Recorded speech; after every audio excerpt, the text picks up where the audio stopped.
Well, the world's biggest consumer tech conference, CES, brought tens of thousands of journalists and thousands of business executives, celebrities, and CEOs to Vegas this week.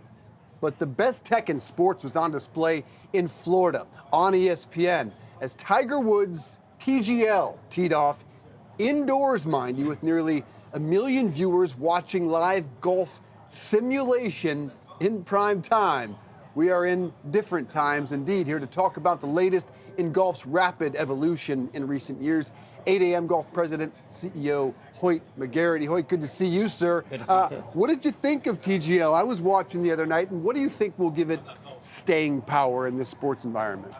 I'm pretty excited about it. I'm actually going Tuesday night to the Tiger You are? Justin Rose at LA. That's the first time Tiger will play. Yes, he was just so in the booth the other night. I'm very excited about watching it. I think it's a big bet, right? I mean, look, I would say that the entire idea of TGL is amazing, and trying to bring it digitally into screen golf, which is a global thing. I mean, if you go to Asia, screen golf's a huge sport. So they're trying to break into something new, but also personalize the athletes, which I think is also the issue, is like, can the athletes hold a televised show? They're used to playing golf competitively and beating each other on the golf course. They're not used to being mic'd up and actually carrying a production.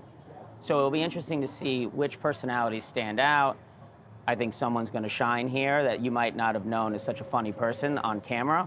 Or, you know, I think that will dictate over time the success of TGLs, if the players can be fun, engaging with the fans, engaging with the product. Yeah, that's a really interesting concept, to see if those personalities can break out. That's what people love. They were leaning into Ricky the other night, so there's music playing throughout, players are mic'd up. It's a big experiment. It'll be interesting to see how it takes place. The gamification, though, of golf has been a real theme over the last several years, including Top Golf on down. And how has that grown the game? The entertainment space in general in golf has grown, and we're in that on the par 3 space and in indoor golf space through T-squared.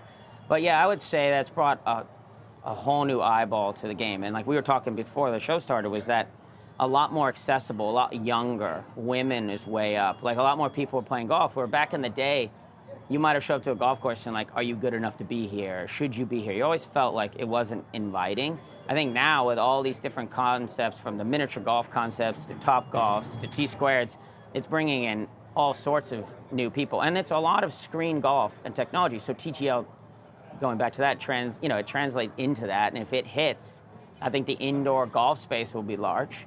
And it already is globally, way bigger, like I said, in Asia than in America. So if it hits in North America as well, it'll be amazing. It is a much more relatable and accessible game today. You talk about the evolution. Really, the pinpoint, as you suggested, was COVID. It was old, it was white, it was rich men. That was really the game. How does it look different now? Why did COVID change everything for the golf industry? Well, I think it was because it was the one sport everyone can go out and do and feel safe doing it, and so it exploded. And in my world, a lot of our investments at 8 a.m. came pre-COVID. So our timing was pretty good there. That wasn't necessarily by design, it was just good timing. And what we saw was that everyone jumped into the sport of golf during COVID. I think a lot of institutional money came into the sport globally. I think a lot of people were like, oh, I just want to invest in golf because it's fun. Now, I don't know if they're regretting that or not 3 years later. Like, they might have been inspired because they love the sport and not understand the business side of the sport. So I think there was a lot of that happening during COVID. So even from an 8 a.m. perspective, we slowed down on acquisitions during COVID because the valuations got crazy and all this money was coming into the sport. Yeah. So we actually started to incubate brands, and actually we went into the entertainment space with T-Square, with Tiger and Justin Timberlake. Like, we were betting on a restaurant in New York City in 21, 22. I think we're the only ones doing that, betting on New York as a whole, and that we figured if we open in 23, 24, that New York's coming back, and our timing was great. For people that aren't aware, T-squared is, again, Tiger Woods, Justin Timberlake, quite the pair. It's here in Manhattan. Tell me a little bit more about the concept for people that aren't familiar across the country, and do you have plans to expand that? Yeah, I mean, it's an entertainment space, I guess we'd say. So it has the simulators, it's got duck pin bowling, it's got darts. We try to figure out, it's a sports bar generally, right? And we were trying to figure out that there's all these concepts like Flight Club or Punch Bowl Social, all these brands that were out there. And we're like, well, how do we take the best of all that and put it into one building? And golf was the hook between Justin and Tiger. But we didn't want it to be just golf. We wanted to make sure we had other games, and I think those games can trade and change out based on market. Like the games in Asia might be very different than what we do in New York here.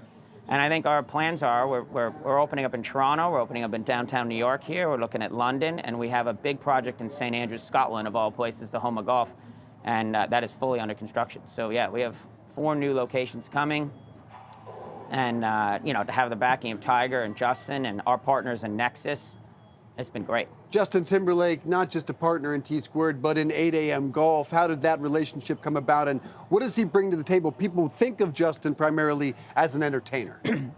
Yeah, I always look, I had a great relationship with him probably since 2014, 15, and he was like the current day Bob Hope of golf, right?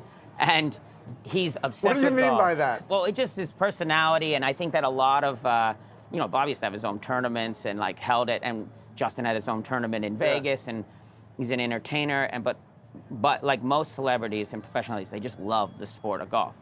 Justin got to know me through TrueSpec, which is a company I started that got acquired into 8 a.m., et cetera. So he always had a passion for it, and he said to me one day, I get a lot of opportunities. You can imagine how many people try to get him on his cap table or make an investment in golf, and he's like, what if I was to partner in the holding company or invest?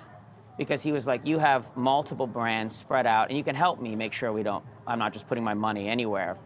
So that's kind of how it started. And I said, hey, this is an investment partnership, not a celebrity-only endorsement type of deal. And he came in, and he's been amazing since 2019. Also, his timing was great, considering it was pre-COVID. And he came in, partnered with us, and he's an investor in every single one of our 14 brands. And is hands-on? Very hands-on, in particular areas like our event space, travel space, Threes, our entertainment space, a lot to do with Justin. Some of them he's more public on, some of them he's just private investor.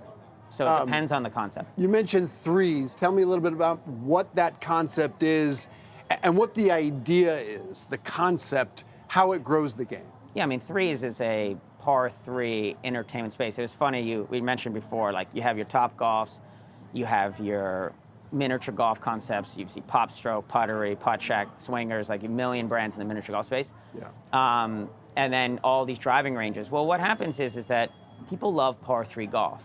It's shorter, it's more inviting, it's family friendly.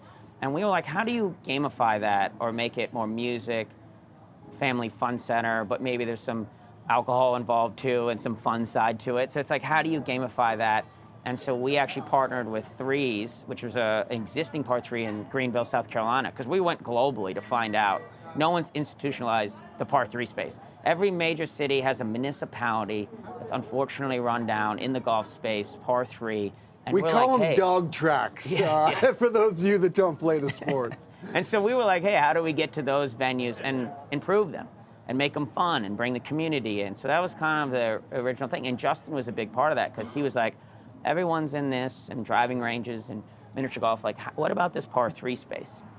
And it's 12 holes, correct? Ours is 12 holes, and we love that because you can play less than 2 hours, and everyone's living, and like you can play. No one's in trouble with their wife. Yes, yes. And we just bought a golf course in Charlotte, and our Threes 2.0 version is opening up in Charlotte, so that's exciting for us. And honestly, it was driven by Justin, and then our chairman, Howard Milstein, who's been a big part of everything we've done here. He is a big backer of golf in general, and he was the first one, I think, that's put together a collective brands like this, 14 different brands across the sport of golf. So often I play 12 to 15 holes and think, I'm kind of done. Yeah. And it's nice to know that that's a number. So again, we both mentioned that COVID tilt. 2017 and 2018, there was one golf course per day closing. It's hard to remember those times. Every day a golf club in America was closing. Can you quantify the backside of that, how the game is growing today? Yeah, I mean, look, we own the Nicholas companies too, so we've built over 440 golf courses around the world. So we're familiar with that, and it was slowing down. I mean, you could see that pre-COVID no one was building golf courses, but now you see this huge boom, particularly in private clubs or these high-end ones. You're seeing them pop up everywhere because of COVID and what drove the sport, and then the exclusivity and the destinations, and so you're seeing a lot more, at least in North America, you've seen a lot more new golf courses. We're building one ourselves in Nashville called Bounty Club with Justin. It's like a private club, 12 minutes from downtown. We're fully under construction, where we've built 440 courses, but we've never actually owned one. So 8 a.m., this is our first time owning a golf course, incubating the membership, creating a cool environment. So like, I mean, first of all, it's like a dream come true to be a part and own a golf course. So of all the great things we're doing, sometimes I forget we're building a golf course. That's so amazing. So excited. Similar to what we're hearing Mike Trout just did here in our backyard with his own, Trout National Golf Club. Is that something we're going to see more of, celebrities going in with their own golf club? I mean, look, Michael Jordan, I believe, has one. It tends to set trends, right? And him creating Grove and showing the success. And actually, like, you go to Grove, you know, it's just fun. It's a cool hang. Is it expensive? Yeah, it's very expensive. But it's like, if you have the privilege to be able to join a course like that, you could play 6 people, 8 people. There's no rules. Like, drive a golf cart anywhere you want. Like, listen to music. Like, so we are big on that in Nashville. It's like, how do you make the game fun for the members? Not be such a stickler on everything. Yes, we have to have boundaries and some rules here or get out of control. But, you know, how do you just make it different? I think Jordan set that trend. So you're seeing a lot more athletes jump in and say, hey, I want my own hang. Absolutely. Why not? I love that trend. And finally, the other trend we've seen in the last couple of years, and again, maybe a COVID consequence, social media has exploded in terms of golf. There is 1 billion+ views per month of golf videos on YouTube, which is a staggering number. How have you seen social media personalities help broaden the base, grow the tent? I mean, we've been in it a little bit for a while because we own golf.com and Golf Magazine. So I think we're the largest digital voice in golf globally, right? And so we have our own personalities and our own shows and concepts.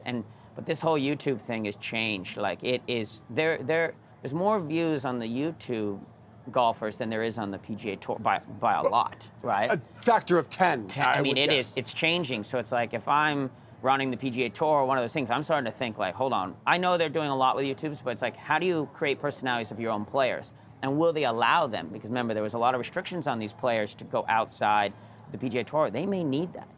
Because right now, viewership's down 20%. The tour is struggling. There's a whole dynamic there. And you're sitting yourself like, you can't forget about the fans are first. It's not the players, it's not the money, it's not how much money. The fans are the most important part. If you don't have fans, you don't have the league. I'm curious what you make of that before we go, that the fact that the television ratings are actually down while the golf industry is on fire. Yeah. How do you account for that? Well, I think golf is correcting itself in the industry as well from 21, 22, 23. I think it's coming back a little. It's still above 19, it's still doing great. But I think it got a little crazy there, as you said, like, you know, it got a little crazy in 21, 22, and you wish it lasts forever, but nothing does. I think it's correcting itself into 25, but still up. YouTube and these different things are emerging to be a real, I think the digital space or the media space we're in, we're always looking at it differently now. Yeah. It's not like, oh, let's sell ads to TaylorMade or Callaway or paying anyone. It's like, how do you get into YouTube? How do you commercialize it differently? I think it's changing, and I just worry about the viewership. It all starts from the top, so if the sport is declining on viewership and there's not as interest in the PGA Tour, it will trickle down into all of our businesses as well. So I'm a big believer, like, we need to get this together here, and we need to bring back and make this sport fun, stop talking about money, get back to competition. All hands on deck, get everyone in a room. To pull it together. Saudi-funded Live Golf, a net add or subtraction to the Well, look, I'm game? a big fan of money coming into the game, and they're not scared to come into the game and invest in. I think that it needs to come together, and as I think a lot of people do, it's like, why would you create such turmoil? I think the big loser here, it's the world. Like, we sometimes get caught in North America, but golf is huge in Asia. It's way bigger. You're Japan, Korea, and we're losing those markets. Like, the PGA Tour hasn't gone over to Korea in a while, barely goes to Japan, doesn't go to Hong Kong, doesn't go, I know the European Tour was controlling that, but it's a global game. And now that Live has Hong Kong, Singapore, Seoul, like, you don't lose those markets in the sport of golf. That's a big problem. And I think they just need to remember it's a global game. And the game is yes, we love it in North America, it's the biggest golf market, but when you combine Japan, Korea, and Southeast Asia, and China, they're bigger. So it's like, golf over there is exciting and fun, and all they've ever wanted was the best players to come visit their country. And we never really delivered that consistently.